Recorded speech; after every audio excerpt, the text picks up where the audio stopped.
Kieran Valdez's rifle clicked into position as the child's bloodied fingers clawed at his barn door. The boy couldn't have been more than 7, his clothes torn to ribbons, eyes wild with terror that spoke of things no child should witness. "My Mama's in the woods," the boy whispered, collapsing against Kieran's legs. "The bad men. They took her deep where the shadows dance." Without hesitation, Kieran scooped up the trembling child. For 3 years, he'd lived alone on the Montana ridge, nursing wounds that went deeper than the scars mapping his chest. The isolation had been his sanctuary, his penance. But this child's desperate plea shattered the carefully constructed walls around his heart. "What's your name, little man?" Kieran asked, settling the boy on his kitchen table to examine his wounds. "Caspian," the boy managed between chattering teeth. "Mama calls me Cas. She said if anything happened, find the man with kind eyes who lives where the eagles nest." Kieran's hand stilled. Only one person had ever described him that way, Lirelei Morrison, the wildlife photographer who'd stumbled onto his land 2 summers ago during a storm. She'd spent 3 days in his cabin, and in those 72 hours, she'd awakened something in him he thought had died in Afghanistan, but she'd left without a word, like morning mist dissolving under sunlight. "Lirelei is your mother?" The name escaped his lips like a prayer. Caspian nodded frantically. "She came back to photograph the wolves. Said she had to make things right with someone. Then the men said she took something that wasn't hers." Kieran's blood turned to ice. He knew exactly what Lirelei had taken photographs of illegal logging operations that were decimating the protected forest. She'd shown him the images before she left, her green eyes blazing with determination to expose the truth. How long ago? Kieran was already reaching for his tactical gear. This morning. They dragged her to the old mining camp in Devil's Hollow. Devil's Hollow, a place where decent folks didn't venture after dark, where the forest grew so thick that sunlight never touched the ground. If Lirelei was there, she was in more danger than Caspian could possibly understand. Kieran loaded his rifle with practiced efficiency. "Kaz, I need you to stay here. Lock the doors, don't open them for anyone but me or your mama. You're going to bring her back?" Hope flickered in the boy's eyes. "I'm going to bring her home," Kieran promised. Though his heart hammered against his ribs, he'd thought he'd lost her forever when she disappeared. Now, facing the possibility of losing her again, this time permanently, he realized the truth that had haunted him for 2 years. He'd never stopped loving her. As he stepped into the Montana wilderness, rifle in hand and determination burning in his chest, Kieran Valdez prepared to face more than just armed criminals in the woods. He was about to confront the ghosts of his past and fight for the future he'd been too scared to claim. The forest whispered secrets as he disappeared into its depths, unaware that his journey would lead him not just to Lirelei, but to a love story written in blood, courage, and second chances. The forest floor crunched beneath Kieran's boots as he tracked the kidnapper's trail through Devil's Hollow. Broken branches and disturbed earth told a story of struggle. Lirelei hadn't gone quietly. Pride swelled in his chest despite the circumstances. She was still the fierce woman who challenged his solitude and won his heart. 3 hours into the woods, he found her camera bag torn open, film scattered like confetti across the forest floor. But it was the splash of crimson on a nearby tree that made his blood run cold. Too much blood. Too fresh. A twig snapped behind him. Kieran spun, rifle raised, then froze. Emerging from behind a massive pine stood a woman who looked like Lirelei, but wasn't quite right. Same auburn hair, same delicate bone structure, but her eyes held a wildness that spoke of years in these woods. "You're looking for the photographer," she said, her voice barely above a whisper. "I'm Serafina Morrison, Lirelei's sister." Kieran lowered his weapon slightly. Lirelei had mentioned a sister who disappeared during a hiking trip 5 years ago, presumed dead. You've been alive this whole time? Seraphine's laugh held no humor. Alive, yes. Living? That's debatable. She gestured to her primitive clothing, the lean hunger in her face. I've been watching those men for months.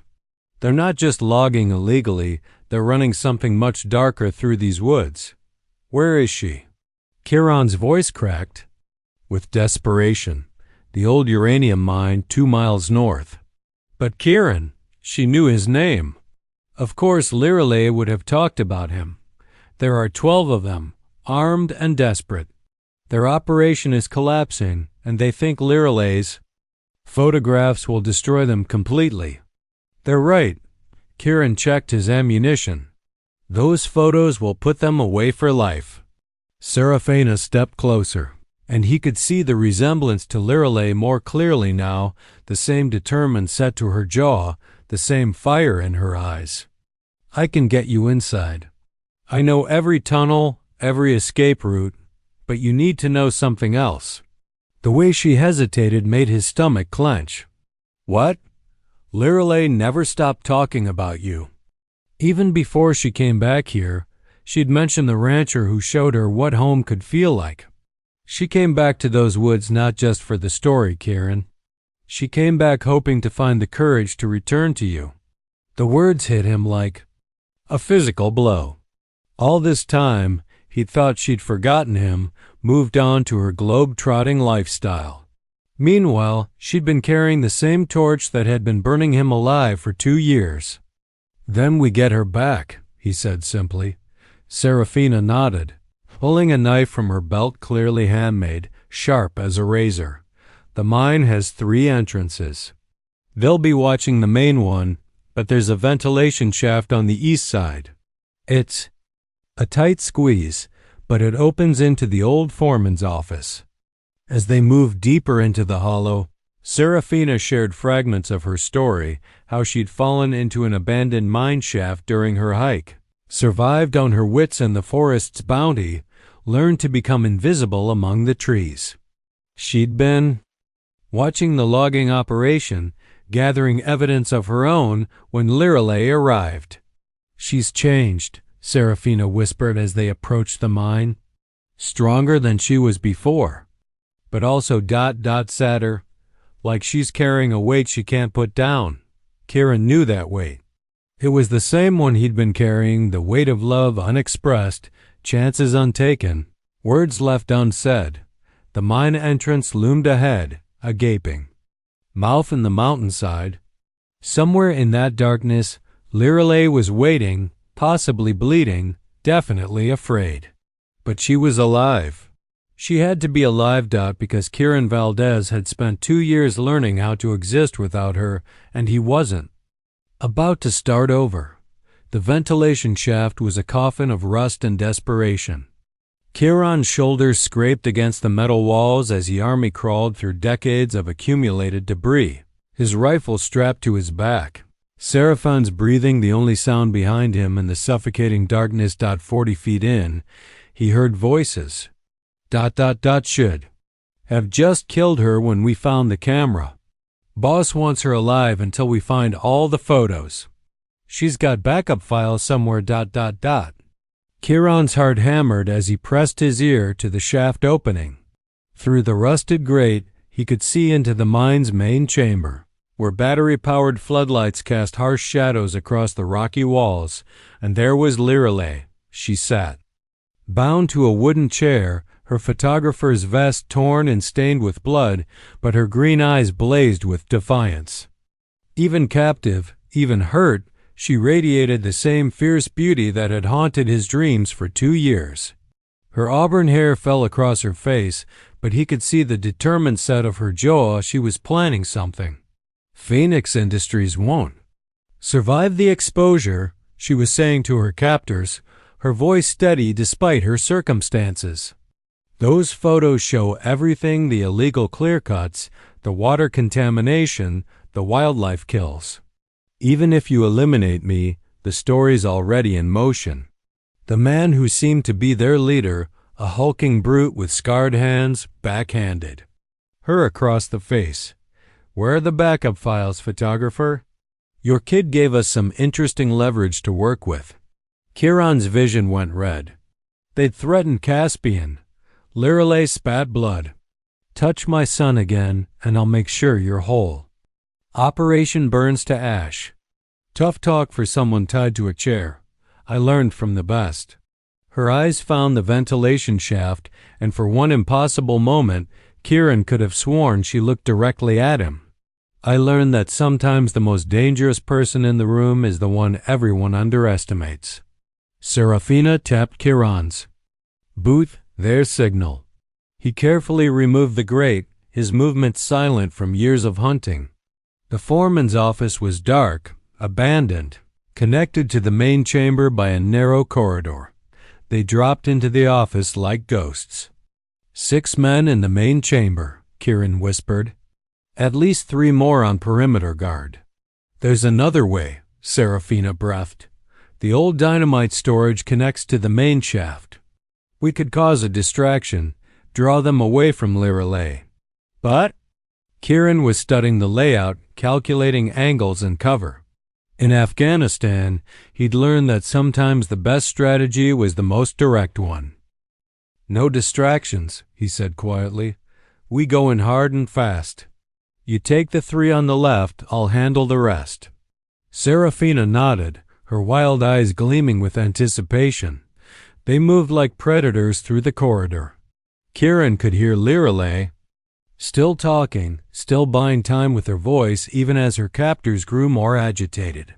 She was extraordinary, brilliant, brave, everything he'd remembered and more. At the corridor's end, he raised his rifle and made a choice that would change everything. "Lirelei Morrison," he called out, stepping into the chamber with his weapon. "Trained on the lead captor. Someone's here to take you home." 6 men spun toward him, reaching for their guns. But Kieran Valdez had spent 2 years preparing for this moment, not consciously, but in every dawn he'd faced alone, every sunset that reminded him of her eyes, every night he'd practiced shooting by moonlight because the darkness reminded him of everything he'd lost. The first shot took down the leader before his hand reached his holster. The second and third dropped 2 more men as Serafina emerged from the shadows like a forest spirit, her blade finding its mark with deadly precision. In the chaos of gunfire and shouting, Kieran's eyes never left Lirelei's face. She was watching him with an expression of wonder and something else, something that looked like love coming home. But the battle wasn't over. 3 men remained, and they had nothing left to lose. Gunfire erupted in the confined space like thunder. Trapped in a bottle. Kieran dove behind a mining cart as bullets sparked off metal, his training taking over even as his heart screamed at the sight of Lirelei, still bound in the center of the chaos. Serafina moved like smoke through the shadows, her years in the wilderness having transformed her into something primal and deadly. Her blade found the throat of the nearest gunman before he could even scream. "The explosives!" Lirelei shouted over the noise, nodding toward a stack of old mining charges near the far wall. "They're using them to cover their tracks." Kieran saw it then, the planned cave-in that would bury all evidence, including Lirelei. His blood turned to ice as one of the remaining men broke toward the charges, clearly intending to detonate them all. Time slowed to a crystalline moment of absolute clarity. Kieran rose from cover, rifle steady despite the gunfire around him. The shot took the bomber in the shoulder, spinning him away from the explosives. But the man's partner had used the distraction to circle around behind the mining equipment. "Kieran!" Seraphine's warning came a heartbeat too late. The bullet caught him in the left shoulder, spinning him into the wall. Pain exploded through his body, but adrenaline kept him moving. He rolled, came up firing, and put 2 rounds center mass into his attacker. Sudden silence fell like a curtain. Kieran staggered to his feet, blood soaking his shirt, and stumbled toward Lirelei. Her green eyes were wide with concern and something that made his breath catch unmistakable love, raw and desperate. "You came," she whispered as he cut her bonds with shaking hands. "I'll always come for you," he said, and meant it with every fiber of his being. The moment her hands were free, she threw her arms around his neck, and he forgot about the bullet wound, forgot about everything except the feel of her against him after 2 years of emptiness. "I'm sorry," she breathed against his ear. "I'm so sorry I left without explaining. I was scared." Scared of what? She pulled back to look at him, tears streaming down her dirt-streaked face. "Scared that what I felt for you was too big too fast, too real. I'd never felt anything like it. I thought if I ran far enough, it would fade. Did it? Never." She touched his face with trembling fingers. "It only got stronger. Every sunset reminded me of your eyes. Every storm made me remember how safe I felt in your arms. I came back to these woods hoping I'd find the courage to return to you." Serafina cleared her throat. "As touching as this is, we need to move. Those explosives could still go off, and there might be more men outside. But Kieran couldn't move. Couldn't think past the miracle of Lirelei in his arms, alive and whole and looking at him like he'd hung the stars." "There's something else," Lirelei said softly. "Caspian. He's not just any child, Kieran. He's my son, but he's also—" She took a shaky breath. "Remember that last night before I left? When the storm was so fierce we thought the cabin might blow away?" Memory crashed over him like a tide. The night they'd made love with desperate intensity, both sensing she was about to disappear from his life. The night that had haunted his dreams for 2 years. "He's mine," Kieran breathed, understanding flooding through him. "Ours," she corrected. "I found out I was pregnant a week after I left Montana. I was so scared, so confused about everything. I thought you'd moved on, thought you'd never want." He silenced her with a kiss that tasted of blood and tears and everything he'd been afraid to hope for. When they broke apart, both breathing hard, he rested his forehead against hers. "I want everything," he said simply. "You, Caspian, a life together." "I want all of it, Lirelei. I've wanted it for 2 years." A crash echoed through the mind somewhat, or something moving in the tunnels beyond. "We can finish this conversation when we're not about to be buried alive," Serafina said dryly, but her eyes held approval as she looked between them. As they prepared to flee the mine, Lirelei grabbed her backup camera from where it had fallen during the fight. "The story still needs to be told," she said firmly. Kieran helped her to her feet, ignoring the fire in his shoulder. They had a son waiting at home, a future to build, and a love that had survived 2 years of separation and doubt. The way out had never looked so much like the way forward. They emerged from the mine into a world painted silver by moonlight, but their relief was short-lived. Headlights cut through the forest darkness, 3 vehicles approaching fast down the logging road. "Reinforcements," Serafina hissed. They must have been monitoring radio chatter. Kieran's shoulder was screaming, blood loss making him dizzy, but his grip on the rifle remained steady. "How many bullets do we have left?" "Not enough for a dozen men," Serafina replied grimly. Lirelei was frantically checking her camera equipment, her photographer's instincts overriding the danger. "I got it," she breathed. "During the fight, I got pictures of everything. The illegal operation, their faces, the evidence. Phoenix Industries is finished." "Not if we're dead," Kieran pointed out. The vehicle stopped 50 yards away, doors slamming as armed men deployed in the darkness. Spotlights blazed to life, turning the forest into a stark tableau of light and shadow. "Lirelei Morrison," a voice called through a bullhorn. "This is Conrad Phoenix himself. You have something that belongs to my company." "Like hell I do," Lirelei called back, her voice carrying the steel that had first attracted Kieran to her. "You have 30 seconds to surrender the photographs or we start shooting." Kieran pulled her against him with his good arm, scanning the terrain for escape routes. The mine was behind them, the armed men in front, and steep ravines on either side. They were trapped. "There," Serafina whispered, pointing to a barely visible deer trail that switchbacked up the mountainside. "It leads to the ridge road, but we'd be exposed for the first 100 yards. 20 seconds. Kieran made a decision that came from the deepest part of his heart, the part that had been hollow for 2 years until this moment. "Take her," he said to Serafina, pressing his rifle into her hands. "Get her to the ridge. I'll hold them here." "No." Liralay's voice was absolute. "I'm not losing you again." "And I'm not letting them kill the mother of my son," Kieran replied fiercely. "Caspian needs you. The world needs your story. Time's up." Phoenix's voice echoed through the trees. The first gunshots shattered the night. Kieran shoved Liralay toward the trail as bullets whined past their heads. Serafina grabbed her sister's hand and pulled, but Liralay fought against her grip. "I love you," she called back to Kieran. "I love you, and I'm not leaving you.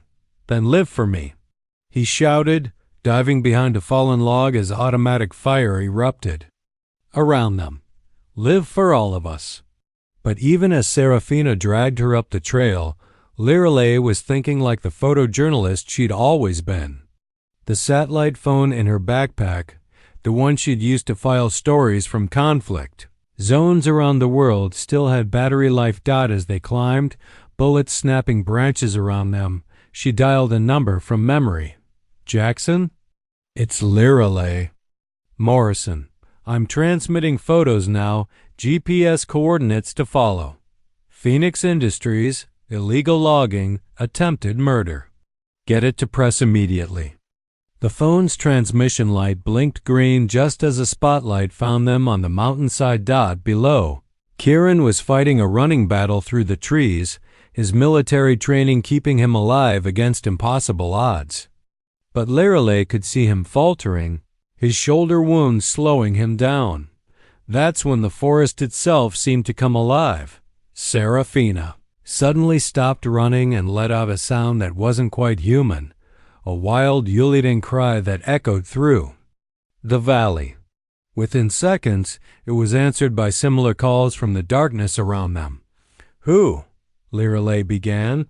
"Friends," Serafina said simply. "The woods have more guardians than just me." Shapes emerged from the shadows, men and women who looked like they'd been born from the forest itself. Survivors, hermits, people who'd chosen the wilderness over civilization.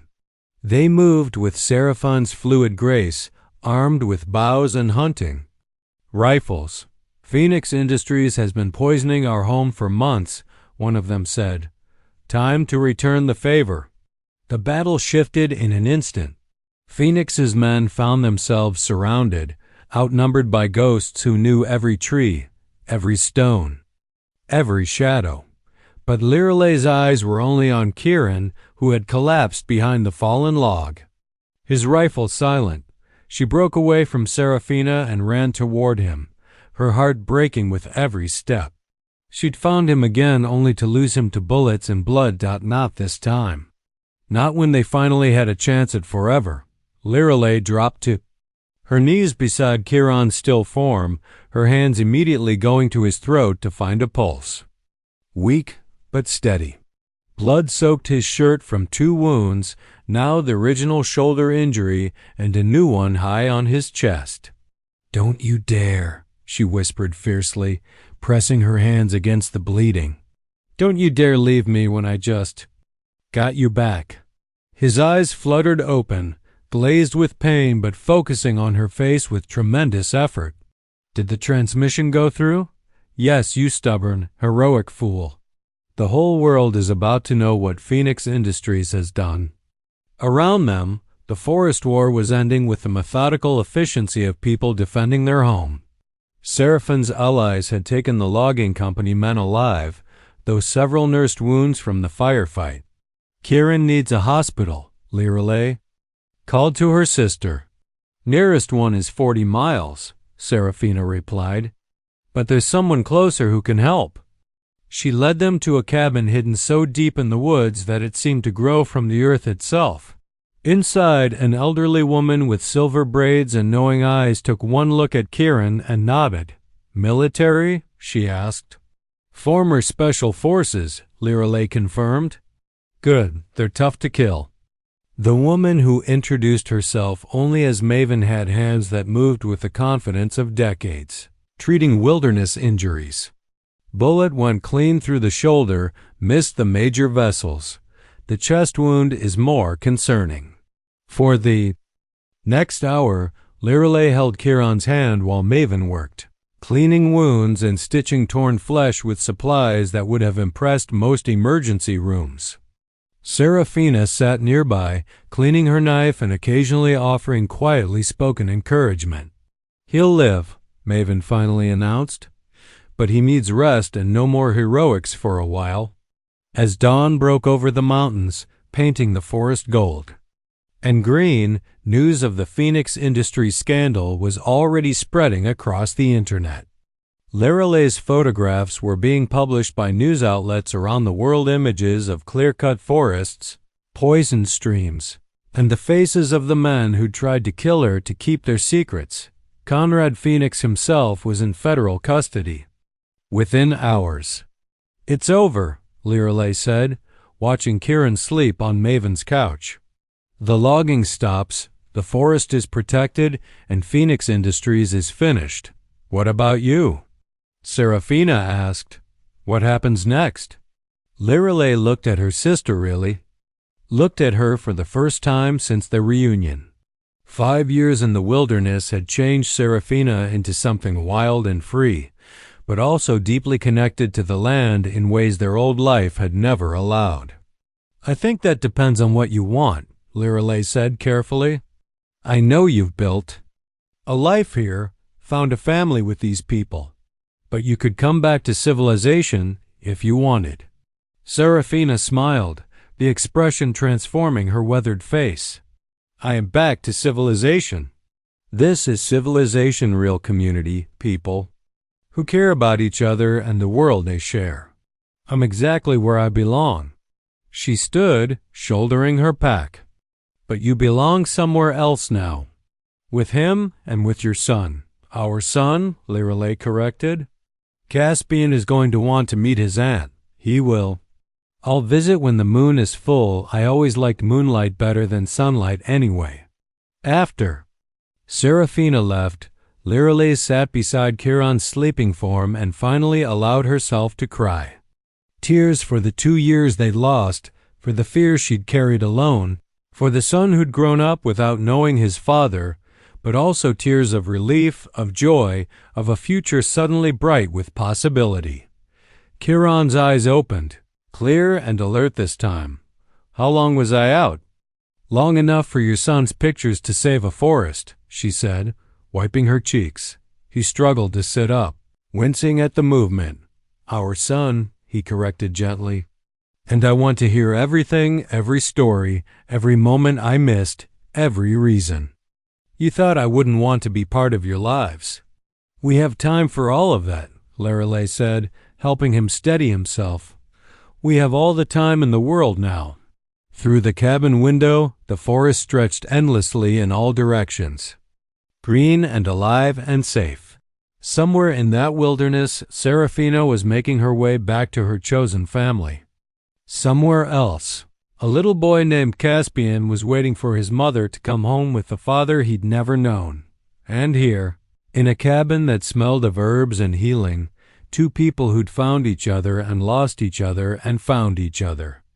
Again, were finally ready to stop running from love. 3 months later, Kieran stood on his porch watching Caspian attempt to lasso a fence post with the same determined concentration his mother brought to everything she did. The boy had taken to ranch life with the adaptability of childhood, though he still occasionally looked toward the forest with eyes that held too much knowledge for his age. "He's getting better," Lirelei said, emerging from the house with 2 cups of coffee, her camera bag slung over her shoulder out of habit. "He's got good hands," Kieran agreed, accepting the coffee and pulling her close with his free arm. The wounds had healed cleanly, though he still moved carefully on cold mornings. The media storm had eventually died down, but not before making Lorelei one of the most celebrated photojournalists of her generation.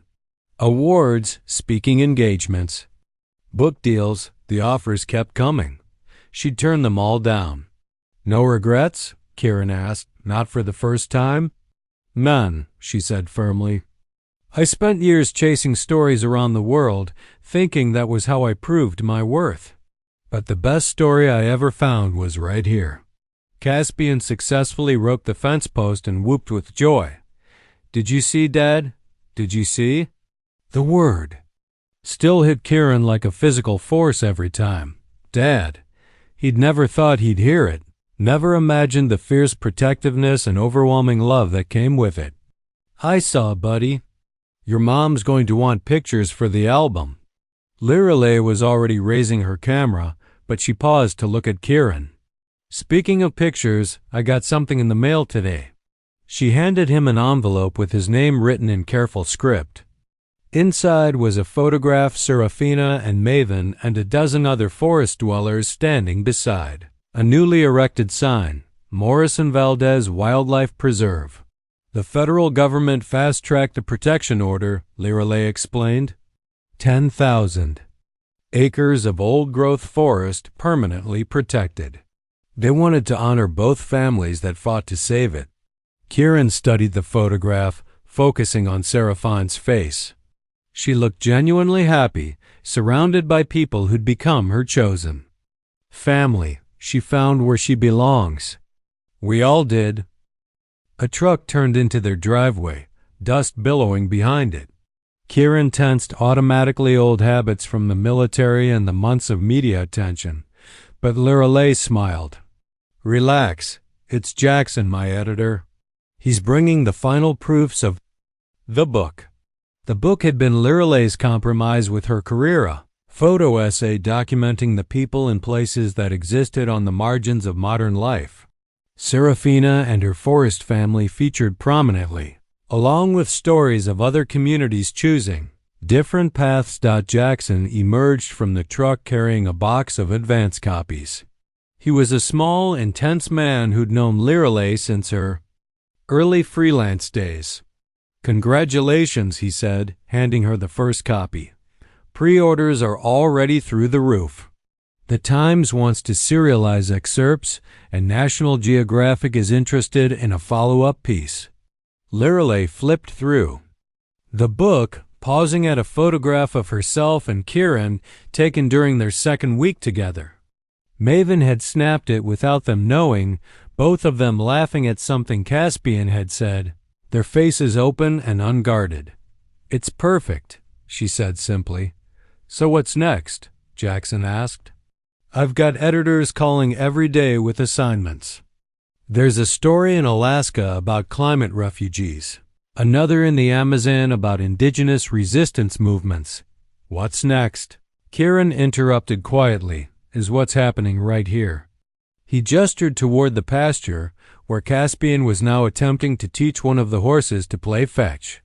Beyond that, the forest stretched toward the mountains, green and eternal and protected.